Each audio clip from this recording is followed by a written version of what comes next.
invaded the United States. And I'm going to divide this into two sections. Successful offense, that's the Marxists, very successful, and defensive failure, that's us. The people have failed to stop it. So your goal is to name 3 successful offensive moves in the history of the Marxist invasion of America. That's goal 1. Goal 2, name 3 defensive failures in the history of the Marxist invasion of America. Okay, so here, let's hit the offense first. Marxism marching through the institutions. Do you remember that phrase? That was William Ayres. He said, we're going to march. Instead, he's the one back in the 60s, he was blowing up, literally blew up police stations and killed people. And then he and his girlfriend take off to Canada or someplace. They stayed out of the United States for 20 years or until statutes of limitations ran out. And then he came back. And now he's in Chicago helping to run the education system of the United States, really. They work on textbooks and all this stuff, good friend of Obama's. He's the one that came up with this phrase. Instead of bombing and having violent revolution, we're going to just march through all the institutions and take them over. And that's what they're doing. Mm-hmm. So we'll start with the history of education, the universities. And the lead ones are Harvard, Yale, because then they tend to disseminate their ideas throughout the whole higher education world. Now we got one college professor here.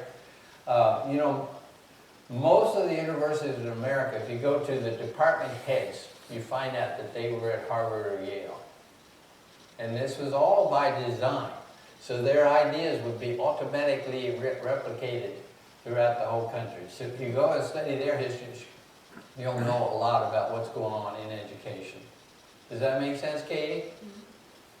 Okay, so Harvard started out, was very biblical. The main thing you studied if you went there was the Bible. You'd study Greek and Latin and things like this, but your textbook was the Bible itself.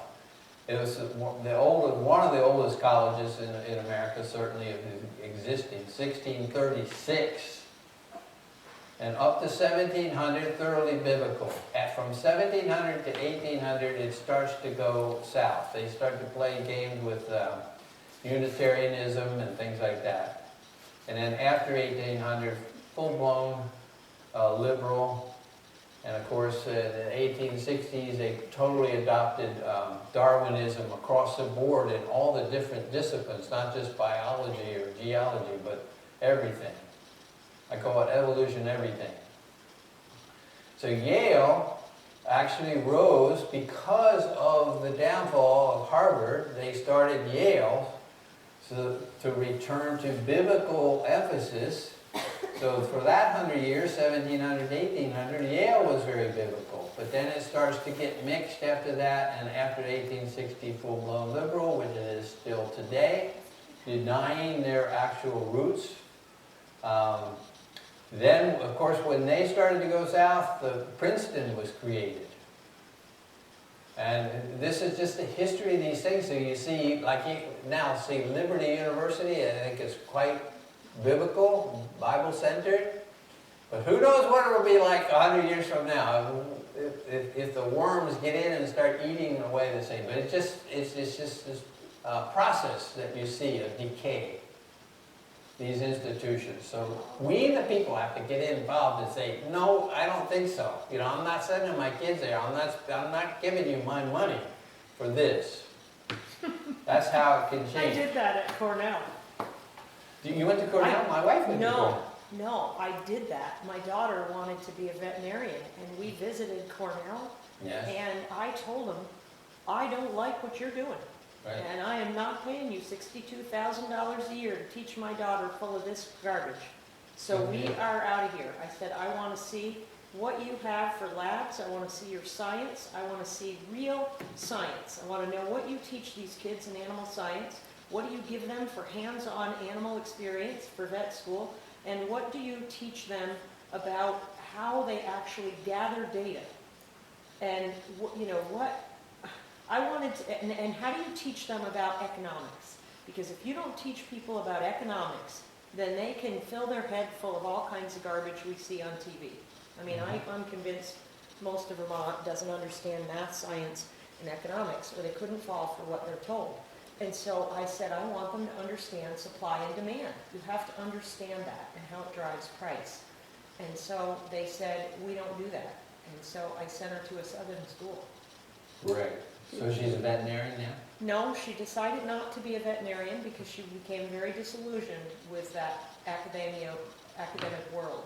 Okay. And she said, they're idiots. They don't know anything. And I don't mean to insult, there are many nice and very knowledgeable veterinarians, but many that they churn out are, you know, big pharma products.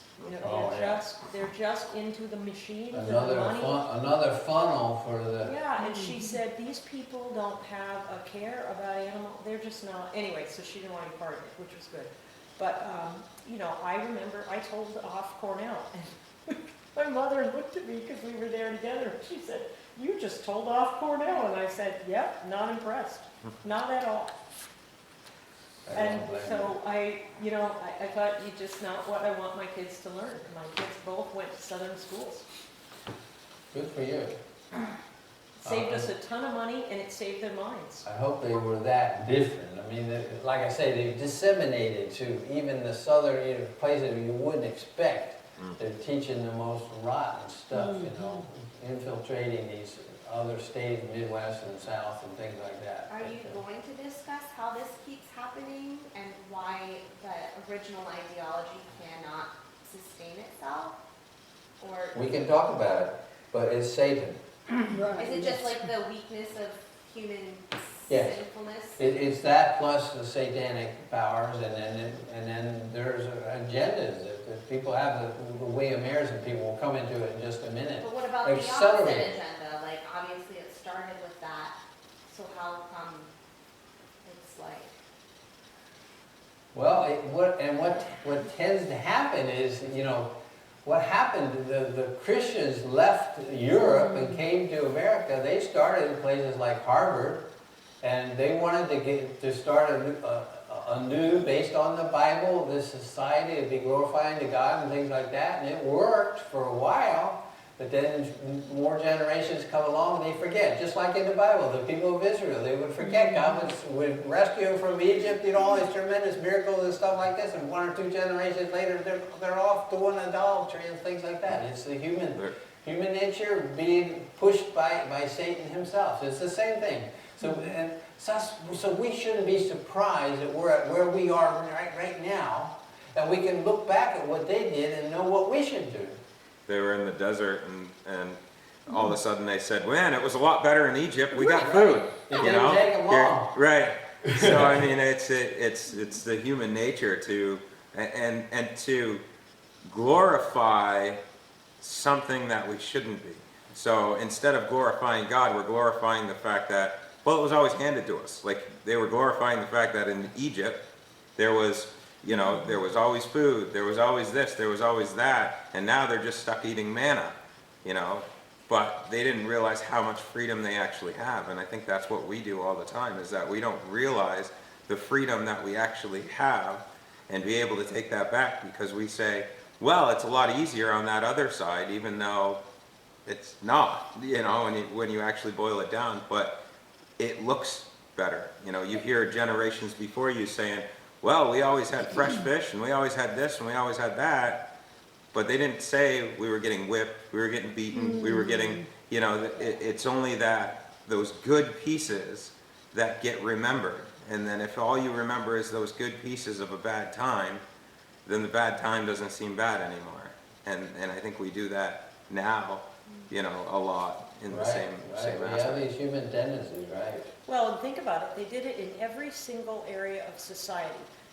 They did it in our education, they did it in our healthcare, they took out the roots of, you know, it used to be that you read at night by candlelight. Oh no, you're just going to be entertained by a box.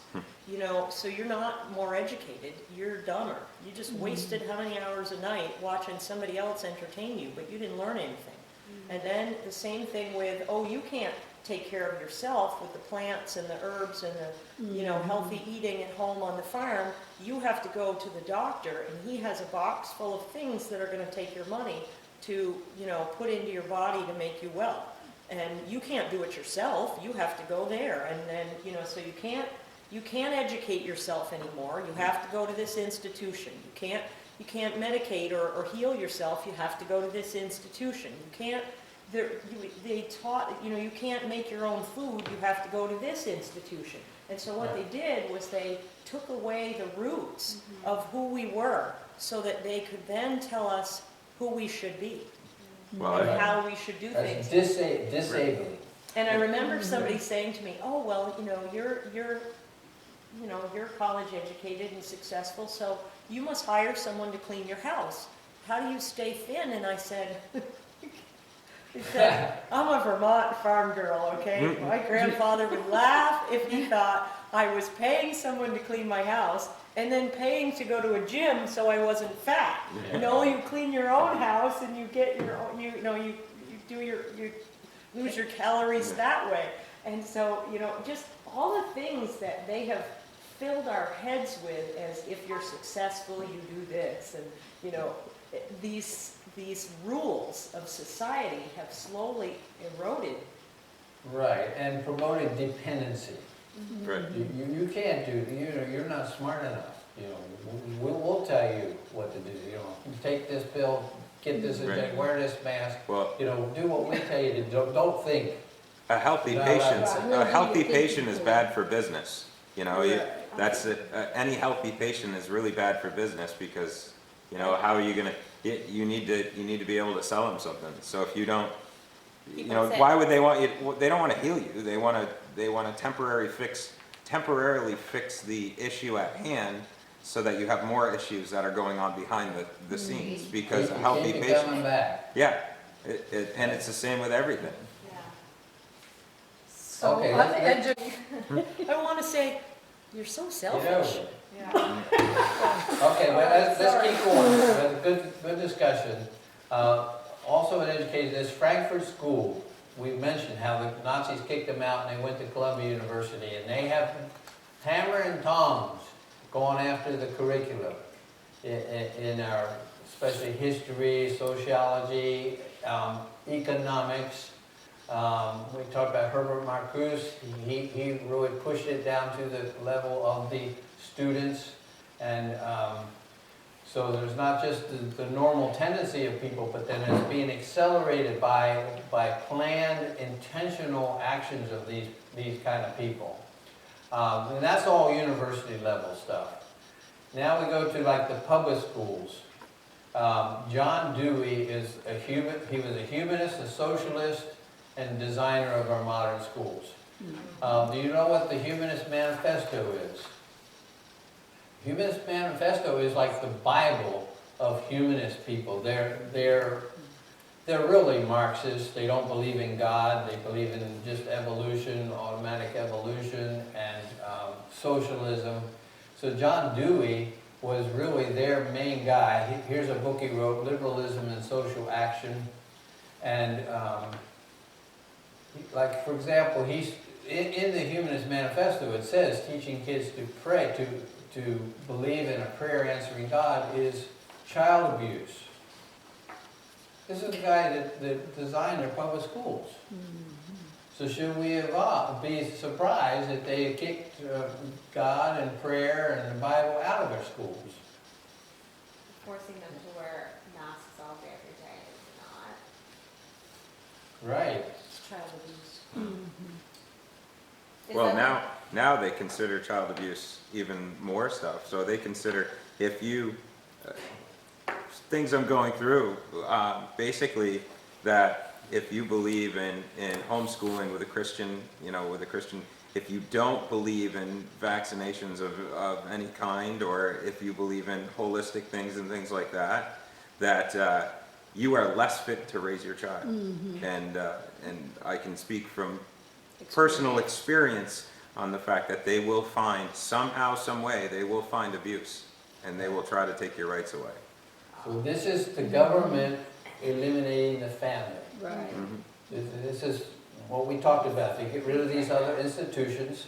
So this is a very, specific way that they're doing it. They're better qualified to raise your children than you are. And And the they've been, things you're doing are abuse. When we tell them to wear a mask or something, oh, that's good for them. We don't worry about their freedom in that case. But if you tell them, well, you should believe in the Bible, oh, you're violating their freedom. That's what they will say. You're abusing them.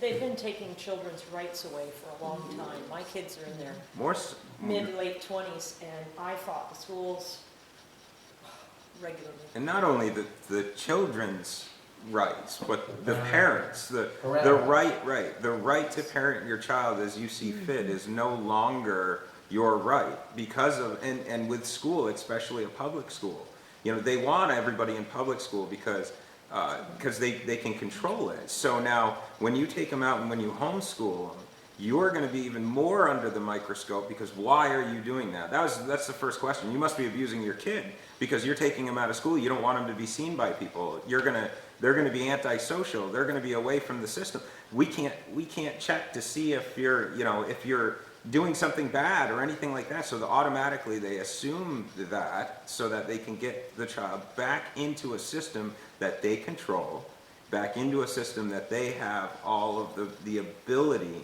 to coordinate what your child's being taught. So that's really. Yeah, it is important to realize when they started the public school movement, they had to put it in writing that the school is just an extension of the homes, that they are only doing what the parents, they're working on behalf of the parents.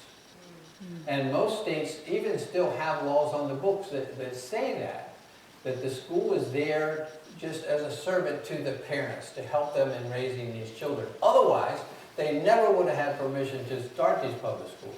Right. Well, it used to be that they carried the duty to protect, like a parent would. They carried that duty to protect for us when our children were But there. the protect has to be defined. But they redefined every word, Right. including protect. Right, but protect should be defined by the parents, and they carry out what the parents want. So that's what we need to get back to that, or just get them out of there. We've got the internet and stuff now. We really don't need these schools the way we used to. That's right. But let's keep going. Now we'll talk about government quickly. The progressive government. There was a guy named Herbert Crowley. He was a magazine called The New Republic, was founded in 1914, and The Promise of American Life was his book. And he sold the whole progressive philosophy to many of the leaders in America. So if you read his stuff, you'll see that's one thing, like Theodore Roosevelt, people like that came under his influence. So in fact, here it is. Progressive presidents are also a thing to look at. So Teddy Roosevelt, after he had served as president, he ran again and lost. He never became president again, but he was a big follower of Crowley, and he changed. He was thoroughly into Americanism when he was president, but then later he becomes, completely off the rails. And then there's Woodrow Wilson, who openly trashed. He says, we can't stick with this Declaration of Independence. And even the Constitution. Even though he swore to uphold the Constitution, he said, well, this is too old-fashioned for us. We can't have this. And we have to have an administrative state, and these expert people, the smart people, they're going to make all the decisions. We can't allow, these farmers out there to decide how we're going to run the government. Forget that. And Woodrow Wilson. And then there's Herbert Hoover. He's the other political party, but he's really pushed the idea that the government can run the economy, that the government's more important than anything else in running the economy, and it isn't. But he helped to push that, and then Franklin Delano Roosevelt comes along with the New Deal, and he had people working for him, who you'll see in a minute, that were outright spies. Then Lyndon Baines Johnson took over in the 60s, war on poverty, and really ramped up the income redistribution. And so now we have a bankrupt country as a result of what the thinking, which is completely flawed. Have we gotten rid of poor people? No. Well, we have $30 trillion in debt. Yes. That's $100,000 for every man, woman, and child in America And I'm pretty dead. sure we have more poor people as a Well, we percentage. probably have more poor. Yeah. I'm saying it doesn't work. Because that's short term, that's short term. Thinking, yeah. And then Jimmy Carter, he tried to give us the ERA. He did give us Roe versus Wade under his same time period. And Barack Obama with Obamacare. So these are all, again, people that were pushing, in addition to any kind of normal drift, there's pushing. And then behind the scenes, we have progressive subservience like Harry Dexter White. He died in 1948. He was a U.S. Department of Treasury official, first head of the International Monetary Fund, the IMF, and had an important role in the formation of the World Bank. But he was also a Soviet secret agent. You know, in the early 1990s, after the USSR was dissolved, they released a lot of their secret records from the KGB, their secret police, and these guys got exposed. Here's what one of the secret agents said. He was the most highly placed asset the Soviet possessed in the American government. And here he was, making all these policies, running these organizations. He was in charge of the U.S. Treasury. Wow. Oh, yes. You're opening In my the eyes to how far back this goes. That's why we're here. And, I mean, people in our government must have known. that he Of was course, a spy. some of them did. He And worked for lying. Franklin Delano Roosevelt. Right. And he was, so he was feeding him information and guiding him. Right. Of course, when anybody would raise the issues of these guys up, oh, no, you're just a fanatic, and put them down, like they even do even now. Yeah, like middle school bullies. Right, that's right. They all are.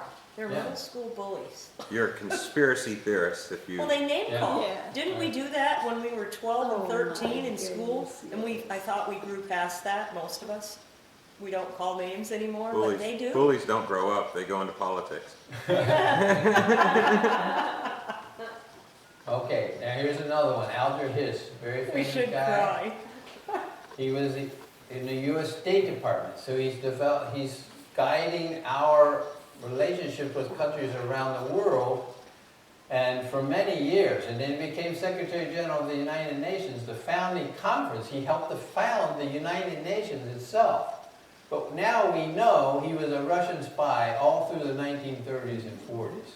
He was working for the USSR all that time. Oh, I'm looking at you right now. Right.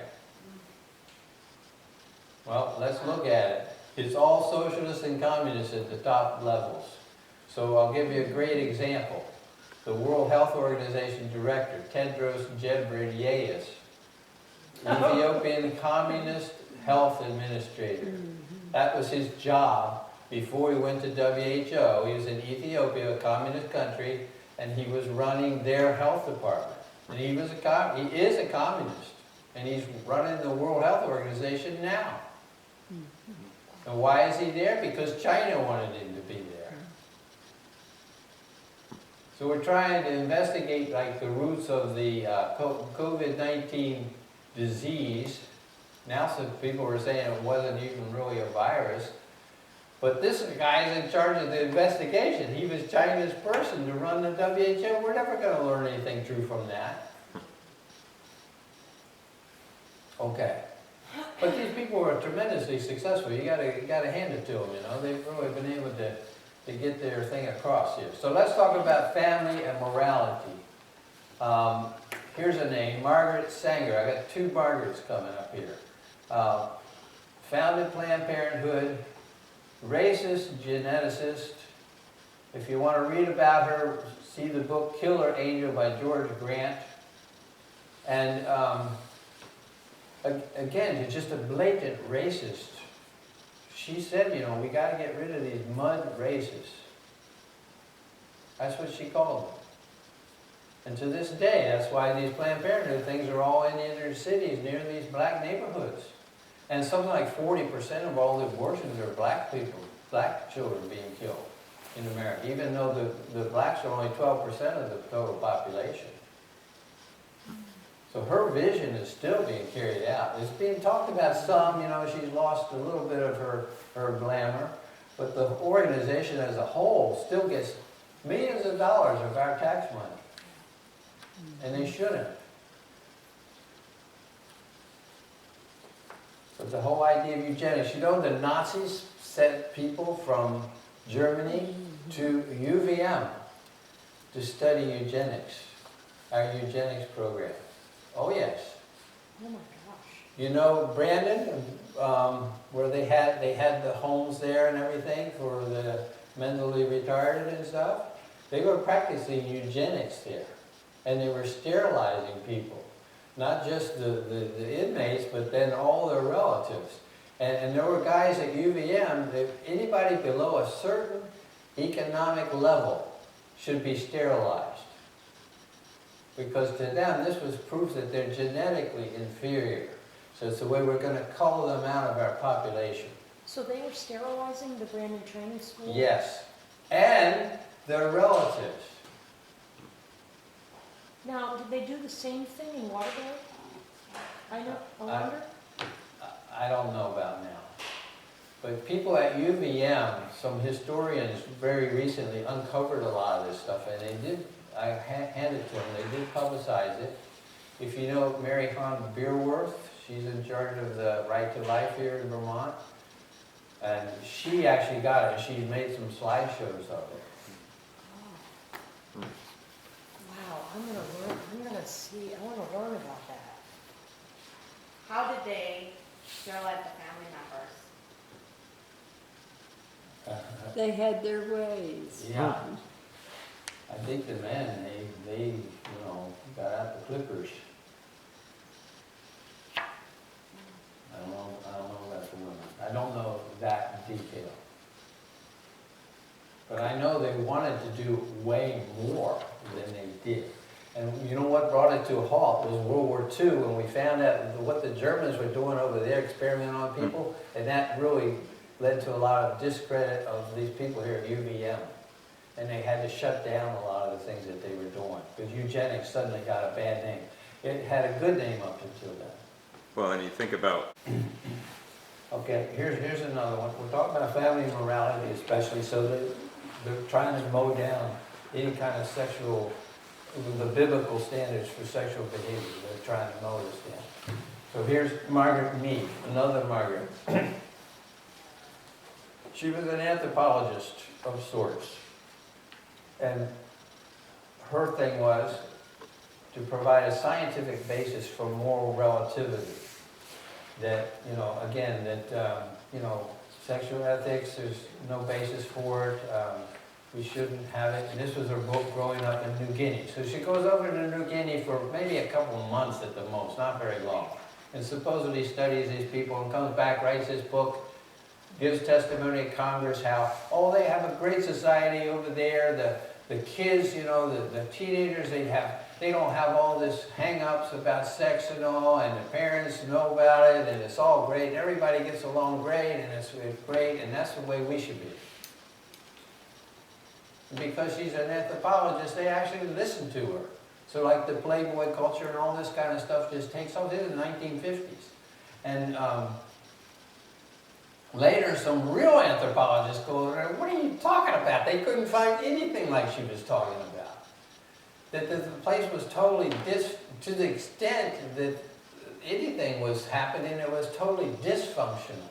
And the parents did not tell their kids they could do whatever they wanted to do. It was completely obliterated. But she made a name for herself. He's still known as some expert. She was a ridiculous person. I've studied a little bit of anthropology, and I'm telling you, this person was a complete fraud. But has that been allowed because of our media promoting? Yeah. I mean, just like it's Yeah, doing people now, hear it's what they wanna promoting, hear. they're only promoting their agenda through the Right, media. what they want to hear. So that's how these people became, you know, we're seeing that now, but isn't that how it happened? Yes. Is using the communication systems to make that person seem successful, like we did with Bill McKibben and climate change and Yes, Vermont. right. I mean, they made him in the press, in the press, in the press, in the press. So if you hear it 45 Well, what is times, it? Familiarity breeds. That's content, that's a little different. Oh. But they also said No, if you lie enough, people will eventually Will believe start. it. but No matter how perception many. becomes reality. So if Bill McKibben is in the news 45 times in a year and says there's climate change, then people You are start walking around the believing it. street and they say there's climate change. Right. And it's like, well, did you actually hear him talk? Do you know what he said? Do you know what is he basing that on? Because I'm a farmer and I'm going to tell you there's no climate change. And so people are like, well, you don't know. And I was like, well, I'm just asking if you do, then what do you know? Because I'm telling you, I don't see it. I've been here 50 years. I've watched the cycles of nature. So what are you talking about? Well, they can't tell you. He just said it is. Right. Oh, That's so you just don't really- repeating the lie. Yeah. Repeating the lie often enough, people So will don't believe you it. think this maybe was the same way? Absolutely. And then it's It's a called brainwash. truth. Then it's called truth. Brainwash. There's nothing to back it up. So here's another one. It's actually Kinsey. I got Kinsey there. It should be Kinsey. Sex Education and Destruction of Sexual Morals. A great book on this is Kinsey, Sex and Fraud by Judith Reisman. Is everybody familiar with the name? Alfred Kinsey? A despicable person. This is a movie, Children of Table 34. It's narrated by Bob Knight and Ephraim Zimbalist Jr. And it's horrible. This guy was a child molester. And he used his experiments on children, to justify, again, just tearing down traditional morality. He greatly exaggerated how much perversion was going on in his day and then promoted it. So now today we have this, GLAD and FLAG and Kinsey Institute is still operating in Indiana University. An institute based on his name. Is there Complete like fraud. that Kinsey experiment or something with He wrote books about just normalizing homosexuality and other, perversions. And also he was a big proponent of child sexual activity. That's still playing out. So people are starting now to push for, more and more. That's why they want to sexualize these kids. You make a law in Florida against sexualizing kids in school from kindergarten to 3rd grade, and everybody goes bananas against it. Disney goes bananas against it. I think it's... That's all directly from this. Well, Disney is part of the problem. Of course. Of course it is. They're a huge piece of the problem. And they have been, I've heard people say, oh, Walt Disney would, no. They were all doing this a long time ago. Well, we already went over the fact that the government wants big conglomerates because they're easier to control.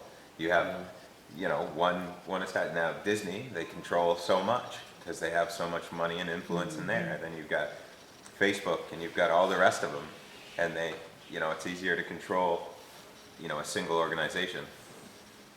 All right. Yes, well, that's what media is primarily. 90% of media is owned by 6 large corporations.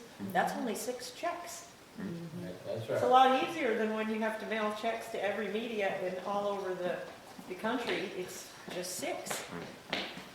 So let's see some of the impact they've had. Feminizing everything, school, military, sports, you can't make a distinction between male and female. That's part of their agenda. Of course, China laughs. They're giving their male soldiers, and I think they've got 3 million,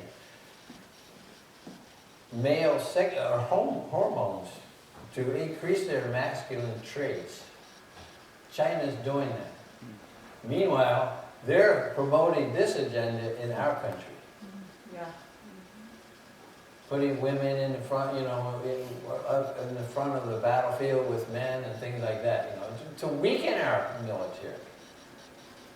So feminizing everything, but then we had follow-up to that, the homosexual movement, normalizing homosexual activity, even though it will never be normal. You can never have a real marriage of a man and a woman and a woman. And it will never be the same. It cannot be the same. It is not the same. No matter what the Supreme Court or anybody else says, it's not the same, and it cannot be. And then, of course, the transgender movement. Not only is a male and female no difference, but we can be men. If I don't want to be a man, then I can be a woman, or a little girl can become a boy. That's what we're being told. Or non-binary, they can be both or. Yeah, right, non-binary. I'm gonna be floating back and forth here every day, and There's so much of this in, like TV shows, just all over the place. yeah, right now they're coming out with a barrage of things for little kids. And the newest, like Disney again, but redoing the classics that we grew up with. I don't know, the new Cinderella movie. The fairy godmother is no longer the fairy godmother. It's the fairy, it's a male. He's actually a drag queen. Right. That's the new Cinderella movie. Is that the fairy godmother is actually a drag queen. So and it's that indoctrination into that it's okay, it's all right, whatever you want to do, you do it, and it's that whole movement on, and again goes back to the conglomerates, the 6 checks, there's And also the selfishness, because Right. if I grew up and walked out to the kitchen and told my mother that I decided I wanted to be a boy, she would tell me to suck it up, Buttercup, you don't get to make those decisions, those are Right. God, and this is what you are, and so you might want to think about something else, why don't you get some chores done? but you You know, can't now. That's how it would be. But you I mean, Now literally. they don't even want to tell the parents what they're doing. Right. Well, now you You can't. know, a teacher got fired because he told one of the parents about their kid in another class that it was a different gender in school, and then so the parents find out, they take action, and that teacher gets fired. The one who told the parents what was going on. That just happened. Because Okay, there was a kid in school that decided to change their gender in the school, and their teacher said, now, we're going to give you a girl's name and use the feminine pronouns and things, but don't tell your parents. When you get back home, you're going to be little Johnny again. So it was supposed to be secret in school. Well, another teacher knew the parents and told the parents what was happening, and that teacher gets fired. wow. That just happened. Wow. And it goes Like back you to the said. fact that a parent cannot parent in a school system. Right. That's not how, it's not allowed. You're Well, not allowed to actually, have. none of us are allowed to say anything against the government agenda. Right, well, you're not allowed to say, you're not allowed to say anything about any kind of pronoun We're not or allowed. your opinion. As, Right. you're fine as long as you don't identify as a straight white male or a straight white female or a straight any color. It doesn't even matter. As long as you don't identify as a straight person. You definitely can't be a you- white male right now. Right, They really take it out. you on can't us. identify as that. Like, that's the one thing you cannot identify as. I work with Or a guy whose kids Or go to Christian, yeah. high school up in Swanton, and he said that it is, if you are not, if you identify as like male or female, if you're not just like kind of Non-binary. non-binary, you're bullied. Mm-hmm. Like it's uncool, you're unpopular, you're bullied if you identify as like a Is there strong anybody female else that female. wants to just like pull up in front of schools and put kids in school buses and bring them to the churches and start teaching them I'm the just real like, how did this history? happen? You Am I the can't- only one that You feels can't like do that either. if we don't Like, that's protect- it. There's the next slide. Yeah, you can't do that. It's not. I know, but this is, Well, we the people can do a lot if we decide Correct. to do it. You know that the real estate of churches, the square foot of churches in America is almost exactly equal to the square foot of the public schools. and we should call them government schools because they're Government really not schools. public anymore, Government, right? government, Didn't they government take away- indoctrination centers. Right, there you go. So we already have the real estate to do it, is what I'm saying. And these churches are empty, Monday through Friday, they're basically So empty. this is what I, We have the power as well, but we're being told that we don't, which is. And that's when we tell them, who are you to tell we the people what we can and cannot do? And we just But need a here's the- unified plan, That's the bottom I- line. A unified plan. Right. I have a That's what we're question on working that though. On that piece, how do we do that? So we have all these churches, we have people that have, have knowledge and biblical studies and everything else, but then you have so many, like, try to take your kid out of public school and put them in homeschool. There's so many hoops that you have to pass through. You literally have to, because you will go to jail if you do not follow the steps that the state requires you to do in order to do that. So, Okay, we're coming to part 4. All right. We're still in part 3. all right. Part 4 is what you're talking about, and very, very good thoughts. But now, I want to ask you a question. What was the very first communist front organization in the United States? Oh, Methodist? That's right, the Methodist Committee for Social Action. She was reading it. Wait, she cheated. At least you got somebody that can read. Cheated. I was gonna say the I saw Catholics. hers and it's right here, so. Now, even before they went after the Catholics, they started with the Methodist Church. Now, why? Really? Because I'll tell you, in 1900, what was the most important institution, the most influential institution in the United States of America was The The church. church. the churches. Mm. There was no radio, there was no TV, there was no mass communication. The government was very, limited in what it was doing. The churches, you take New England, every green in these towns has got this nice green in the center, and then what's all around it? Churches. Churches.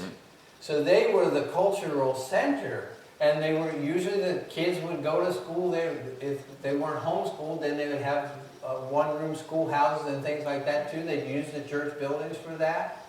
The pastors were the most educated people in many of the towns, and they were expected to talk about all kinds of knowledge, not the Bible for sure, but then other things too, and to comment on it. So it's a huge cultural influence. The communists studied this and understood we got to do something about those churches. We're never going to be able to take over America as long as these churches are as influential as they are. The very first thing, even before the fall of Russia and the rise of the USSR, they were already working on this. 1912. That's the time of World War I. Methodist Committee for Social Action. So what did they do? They said, you got to stop talking about this, Jesus dying for you and all this kind of stuff. We don't need that. We're just going to love our neighbor. We're going to, give to them. We're going to, this kind of stuff. That's what God's really looking at anyway. That's what they did. First time I went to And a it worked. UCC church. First time I went to like the church with somebody else, and all of a sudden it was a feel-good sermon, to make you feel good about yourself and that you're doing the right thing. But I don't think Jesus was mentioned ever, and the Bible surely wasn't open. Like that wasn't what happened. It was they took one little piece of scripture, read it, and then told you that everything else, and went off on a different tangent, but not Jesus, not salvation, not repentance. Especially repentance is gone. That's I grew up going to the Federated Church in Williston Village, and it was like, Methodist, UCC. I don't remember them talking about sin ever. And we never, we had Bible study, but during the sermons, I don't remember anyone ever holding a Bible. And, Yeah. they never talked I'm a about it. Reformed Catholic. I mean, Good old Southern Baptist. Pentecostal. What? Pentecostal. Well, that's what I had Yeah. felt, but then growing up, which I'm so So glad. that was just the beginning of the assault on all the mainstream Protestant denominations. And they've infiltrated most of them and done lots of damage. And working in the seminaries too. Yeah, unfortunately. is So is they're there not- very many seminaries left that are actually biblical based? Because I know there's a lot of like liberal seminaries now, and it's so hard. And that's the other And part. It's hard to those are dying decipher. out. Like Liberty University has a huge seminary. Yeah. Trinity Evangelical Divinity School. There's still Gordon Conwell. There's still some pretty good ones. Yes. fortunately. Okay, so that's the mainstream Protestants. Then these are the Catholics. You keep taking him off. I'm Right. sorry. No, We're sorry. messing We get this whole excited. thing up. We get No, that's- excited and then we can't behave. Right. You know, I don't want you to miss anything that's important here as we come to the application more, but I like the discussion, it's good. So Bella Dodd, this is an important person, she died in 1969, but she was a Communist Party member, Communist Party USA member, but she turned tables, like in 1950, she decided she didn't like what they were doing. They were being too mean and stuff like this, you know, not following through on the process. So she goes to Congress and makes a congressional testimony that she personally helped to recruit 1,100 fake priests in the 1930s. These are young men in college or coming out of high school, and they were communists. They wanted to help the Communist Party, so they said, okay, here's your job. You are going to go become a Catholic priest. You're going to be as good as possible according to what they call, and get as high up in the hierarchy as you can. And then when we contact you, you're going to do what we tell you to. And it might be something simple like, don't speak out against this, or, you know, back this, and just redirecting the whole Catholic hierarchy the direction they want it to go. And that was 1953. Here was their goal: take over the money and the language of the Catholic Church, the biggest church in America. And there were others that did the same thing. So we see it's completely lost its edge. So today we have Pope Francis. There are probably no Catholics here today, maybe. Right. I used to I do be. have some. I grew up Catholic. Okay. Usually I have some practicing, like the guy that helped arrange this, Gregory Thayer. He's Catholic. But he's with me on this. This guy is no good. I consider myself a Reformed Catholic, you know, that's it. Right. He was in Argentina. He was helping to promote the Marxist movement in Argentina. And now that he's gotten all the way up into the papacy, he's going after hammer and tong the cardinals. To get all those cardinals replaced by people like him. This is so evil. He's very evil. And it's so far back. I don't know why I thought it was more recent No. when we all fell You're apart. seeing the fruit of what they've been doing all this time. Here's one of the things he did recently. He ordered the Chinese Catholic Church to obey the Communist Party, which they were not doing. They for decades they had suffered, saying, no, we're not going to go along with this stuff. Like they want to rewrite the Bible in China now. I don't know if you know, they're coming out with a new version of the Bible, and they're taking out anything that contradicts communism, and even their own leader. So Pope Francis tells them, you've got to obey this Communist Party. Isn't that what the Nazis did? Ultimately, back when they were ruling over the churches, didn't they basically tell you what you could and couldn't preach on? Yeah, right, they did, the state church especially. But then there were other churches, they called them confessing churches, that didn't go along. Of course, they wound up in jail and being killed and stuff like that. So it's the same thing. So that's the Catholics. Then getting back to Protestants, there's a thing called the World Council of Churches, found in 1948. And it was a revamp of the 1910, there was a world mission movement of Protestants. It was based on taking the gospel to the entire world, okay? But in 1948, they revamped it and shifted the mission from preaching the gospel to social action. You know, we're going to give them food, you know, care packages and stuff like that, you know, hospitals, all that kind of stuff. And no more preaching the gospel. And it's still functioning today. All the mainline Protestant churches contribute to it. So I call the World Council of Churches basically, remember our spectrum, right? They're like, they've gone all the way 90% toward Marxism and 10% left of Christianity. And so that's the sad story of churches and how they successfully infiltrated and redirected them and brought them onto their side.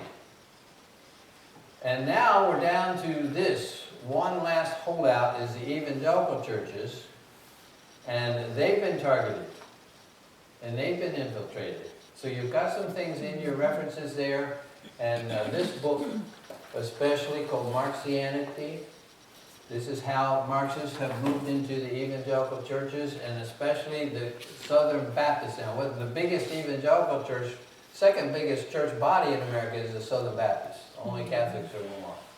And in the 1990s, they moved in very tricky. But if you're probably going to see some names that I know, I'm disappointed to realize this. But it's in this book, and then anything by Trevor Loudon, if that's again in the references. The Gospel Coalition, Tim Keller, David Platt, Rick Warren, all these guys have been redirected. They're cooperating with the UN and the World Health Organization and things like this. You know, wait a minute. You know, this is not compatible with our message. And they're even given into I forgot what I was going to say there, but just things that have no compatibility. Well, Black Lives Matter and critical race theory. They're saying, you know, if we're going to be good followers of Jesus, we need to buy into these things. No, we don't. Those things are contrary to the gospel.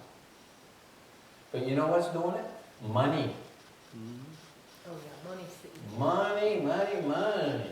In fact, a lot of these things. Here's another book. It's in, I think it's in your list. It's called Red-Handed by Peter Schweitzer. This documents how Chinese money, especially, has just infiltrated the churches, the seminaries, colleges, universities, businesses like these big corporations. They're using their money up and down the spectrum of society to push us more in their direction.